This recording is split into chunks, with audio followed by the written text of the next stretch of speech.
आप सभी को राधे राधे, जय श्री कृष्णा दोस्तों। बाके बिहारी लाल की जय। दोस्तों, आज की यह वीडियो काफी खास होने वाली है।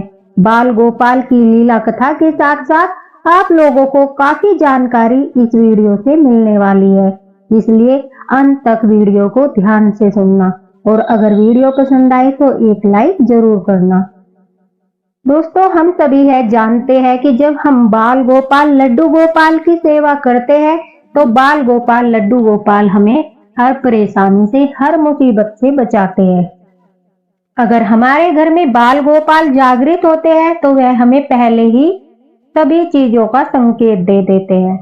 अगर हमारे घर में कोई खुशी आने वाली होती है तो उसका संकेत भी बाल गोपाल हमें किसी न किसी माध्यम से अवश्य देते हैं। और अगर हमारे साथ कुछ अनहोनी होनी है या फिर कुछ घटना हमारे साथ घटने वाली है तो उसकी अनुभूति भी बाल गोपाल हमें अवश्य कराते हैं।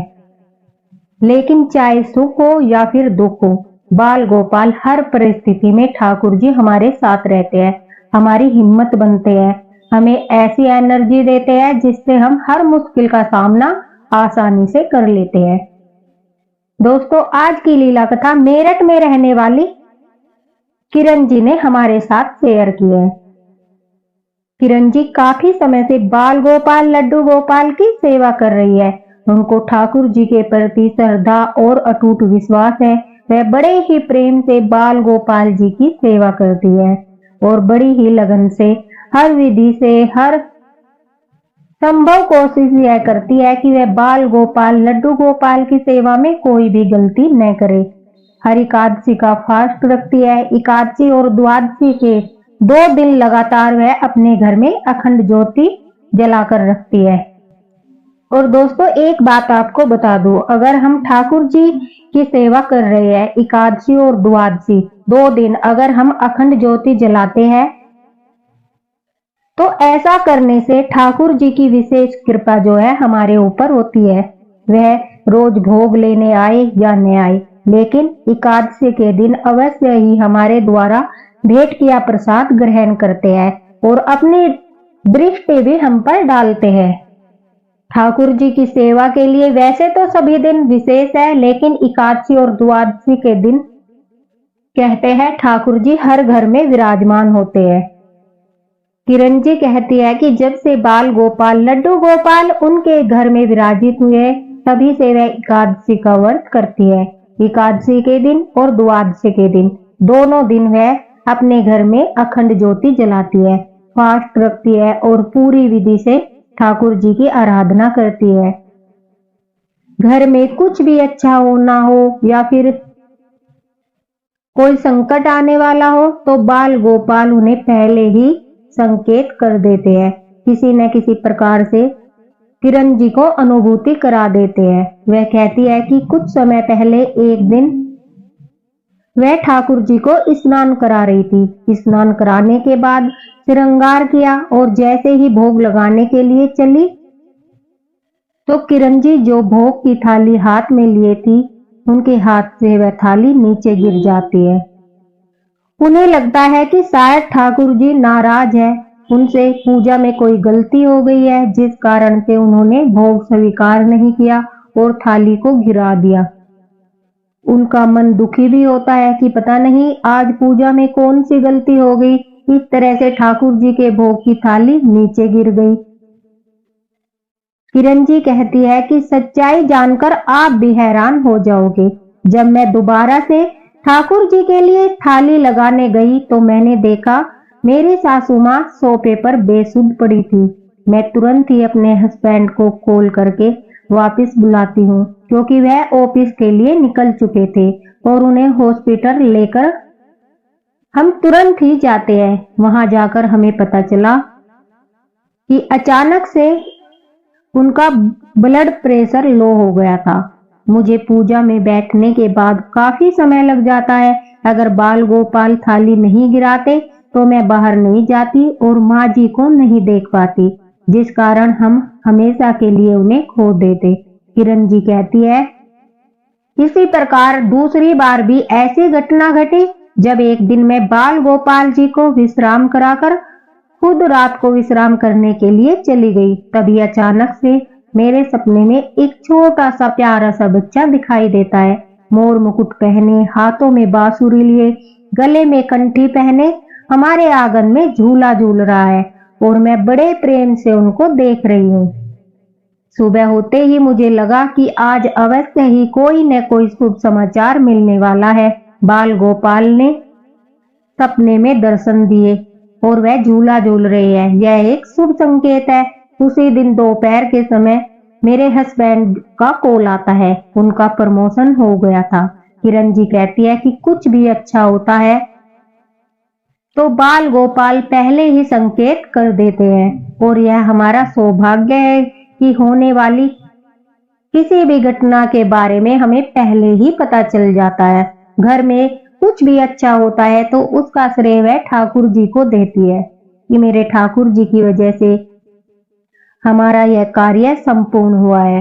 इतनी श्रद्धा भक्ति उनके मन में है कि वह कुछ भी यह नहीं सोचती कि यह सब हमारी वजह से हुआ है या फिर हमारी मेहनत की वजह से हुआ है। जितना प्रेम किरण जी बाल गोपाल लड्डू गोपाल से करती है, उतना ही प्रेम बाल गोपाल लड्डू गोपाल भी किरण जी से करते हैं और यह इस बात की ओर संकेत करता है कि उनके बाल गोपाल लड्डू गोपाल पूर्ण रूप से जागृत है। किरण जी को ठाकुर जी पर पूरा विश्वास है। एक दिन दिल दहलाने वाली घटना उनके साथ होती है। वह कहती है कि एकादशी का दिन था, मेरा फास्ट था। मैंने हमेशा की तरह घर में अखंड ज्योति जलाई थी। पूरा दिन अच्छे से पूजा पाठ करने के बाद शाम को जब मैं भोग लगाने लगी तो अचानक से अखंड ज्योति जो है वो ठंडी हो गई। किरण जी कहती है मैं काफी घबरा गई थी कि यह क्या हुआ। आज तक कभी ऐसा नहीं हुआ था कि दीपक का ऐसे बुझना बड़े ही अपशगुन की ओर संकेत कर रहा था। मुझे घबराहट हो रही थी, अनुभूति हो रही थी कि कुछ बहुत बुरा होने वाला है। इसलिए ठाकुर जी पहले ही संकेत कर रहे हैं। मैं वहीं पर स्थिर होकर बैठ जाती हूँ और दोबारा से दीपक को प्रज्वलित करके बाल गोपाल के सामने प्रार्थना करने लगती हूँ कि हे ठाकुर जी रक्षा करना। जो भी संकेत है आपने मुझे अनुभूति कराई है तो हमारे संकट को दूर करना, हमारी रक्षा करना। दोस्तों बाल गोपाल लड्डू गोपाल जब घर में विराजित होते हैं तो वह हर दुख सुख में हमारे साथ रहते हैं और संकेतों से हमारी आने वाली परिस्थितियों से अवगत भी कराते हैं और संकट में हमारी रक्षा भी करते हैं। लेकिन कुछ ऐसी होनी होती है जो हमारे भाग्य में पहले ही लिखी जाती है, जिन्हें हम बदल नहीं सकते। लेकिन उस संकट में जब सृष्टि के पालनहार हमारे साथ होते हैं तो हमें हिम्मत मिलती है, एक एनर्जी मिलती है जिससे हम बड़े से बड़ी मुसीबत का सामना भी कर लेते हैं। और वही किरण जी के साथ भी हुआ। वह कहती है कि 9:40 पर मेरे हस्बैंड को मैंने कॉल लगाया लेकिन वह फोन नहीं उठा रहे थे। तभी कुछ देर बाद अचानक से हॉस्पिटल से फोन आया कि आपके हस्बैंड का एक्सीडेंट हो गया है। लेकिन ठाकुर जी की कृपा से उन्हें ज्यादा चोट नहीं आई थी। अगर मुझे अचानक से यह खबर मिलती तो किरण जी कहती है मैं घबरा जाती, लेकिन बाल गोपाल ने पहले ही संकेत कर दिया था कि कुछ संकट आने वाला है, लेकिन मैं तुम्हारे साथ हूँ, घबराना मत। तो उन्होंने हिम्मत से काम लिया और हॉस्पिटल जाकर सारी फॉर्मेलिटीज पूरी की। साथ ही साथ लड्डू गोपाल बाल गोपाल जी का भी धन्यवाद किया। हर परिस्थिति में उन्होंने किरण जी का साथ दिया। वह कहती है कि कुछ भी हो मेरे बाल गोपाल लड्डू गोपाल हमेशा मेरा साथ देते हैं, हमें बड़े से बड़े संकटों से बचाते हैं। जितना श्रद्धा विश्वास मेरा उन पर है वह कभी भी टूटने नहीं देते और उनकी कृपा से दोस्तों किरण जी के घर में सब कुछ कुशल मंगल है। यह जरूरी नहीं होता कि अगर अखंड ज्योति ठंडी हो गई तो कोई अपशगुन अनिवार्य है। कभी कभी कुछ कारणों की वजह से भी अखंड ज्योति ठंडी हो जाती है। अगर कुछ बातों का ध्यान रखकर हम अखंड ज्योति जलाए तो वह कभी ठंडी नहीं होगी। चलिए इसी वीडियो में बात करते हैं उन जरूरी बातों की। दोस्तों, चाहे नवरात्रि हो या फिर किसी भी देवी देवता के लिए अगर आप अखंड ज्योत जगाना चाहते हैं तो इन बातों का अवश्य ही ध्यान रखिए। काफी लोगों की यह प्रॉब्लम होती है कि हमारी अखंड ज्योति नहीं चलती, तो उसके लिए मैं कुछ उपाय बताने जा रही हूँ जिसे कभी भी आपको यह प्रॉब्लम फेस नहीं करनी पड़ेगी।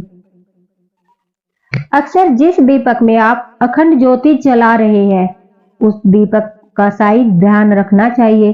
सबसे आवश्यक बात यह है, दीपक इतना बड़ा होना चाहिए कि उसमें कम से कम 1 कप तेल आराम से आ जाए। भले ही 1 कप से ज्यादा आ जाए लेकिन कम नहीं आना चाहिए। बड़ा दीपक एकदम परफेक्ट होता है जिसमें बार बार आपको ऑयल डालने की प्रॉब्लम नहीं होगी और ज्योति भी इजीली 4-5 आवर चलती रहेगी। दूसरी बात दोस्तों, दीपक में कलावे की बाती न डालकर कम से कम 10 इंच की रुई की बाती घर पर ही बना ले, जो बड़ी ही आसानी से बन जाएगी। आप हल्का सा कच्चा दूध हाथों पर लगाकर रस्सी की तरह बिल्कुल टाइट बाती बना ले और उसे कम से कम 4 या 5 घंटे पहले बनाकर रख ले ताकि बाती को जितना सिकुड़ना है वह सिकुड़ सके। अखंड ज्योति के लिए आप किसी भी ब्रांड का तिल का तेल इस्तेमाल कर सकते हैं। घी से अगर अखंड ज्योति जलाओगे तो दोस्तों घी कभी कभी जम जाता है। आप अच्छा सा तिल का तेल इस्तेमाल कर सकते हैं। तिल के तेल से अखंड ज्योति जलाने से घर में लड़ाई झगड़े भी नहीं होते और पितृ भी शांत रहते हैं। दोस्तों, जब आप अखंड ज्योति को सही करें, मतलब एक दिन में या 2 दिन बाद जब भी उस पर फूल बनने लगे, पहले अखंड ज्योति में से एक दीपक अलग जलाकर रख ले ताकि गलती से अगर ज्योति ठंडी हो जाए तो घबराने की आवश्यकता नहीं है, क्योंकि अखंड ज्योति दूसरे दिए में प्रज्वलित है। फिर दोबारा से उसी दिए से आप अखंड ज्योति जला सकते हैं। जब भी आप दीपक की बाती से फूल हटाए तो उसे दिए में न डालें। एक प्लेट साथ में रखे, उसमें चिमटी से ही फूल को हटाए और बाती को धीरे धीरे चिमटी से ही ऊपर की तरफ बढ़ाए। कभी कभी क्या होता है कि हवा की वजह से भी ज्योत ठंडी हो जाती है, तो हमेशा दीपक पर एक कांच की चिमनी लगाकर रखें। इससे हवा के कारण कभी भी अखंड ज्योति ठंडी नहीं होगी। अगर आप इस तरह ध्यान रखकर अखंड ज्योति जलाओगे तो वह कभी भी ठंडी नहीं होगी। आप 2 दिन या 9 दिन या फिर 40 दिन, जितने भी दिन चाहो आराम से अपनी अखंड ज्योति को जला सकते हो। आपको किसी भी प्रकार की कोई प्रॉब्लम नहीं होगी। कभी कभी क्या होता है दोस्तों, किसी गलती की वजह से भी हमारी ज्योत ठंडी हो जाती है। यह आवश्यक नहीं है कि हमारी ज्योति ठंडी हो गई तो कोई अपशगुन ही होगा। यह मन में वहम नहीं करना चाहिए। कभी कभी कुछ कारणों के कारण भी ज्योत ठंडी हो जाती है, जैसे कि उस पर फूल अधिक बन जाता है या हवा के कारण से, या फिर हम बाती ऊपर की तरफ नहीं बढ़ा पाते, या फिर हमारी ज्योति में घी जम जाता है। तो कई कारण हो सकते हैं जिसकी वजह से अखंड ज्योत ठंडी हो जाती है। तो इस तरह घबराना भी नहीं चाहिए। दोस्तों, अगर आपको यह लीला कथा पसंद आई हो और यह जानकारी भी पसंद आई हो तो वीडियो को शेयर अवश्य करना ताकि हर किसी तक यह वीडियो पहुंच सके, और एक लाइक जरूर कर देना। साथ ही किरण जी का मैं धन्यवाद करना चाहूंगी कि उन्होंने इतनी प्यारी सी लीला कथा हमारे साथ शेयर की। बाल गोपाल लड्डू गोपाल के प्रति उनकी श्रद्धा भक्ति को मेरा नमन है।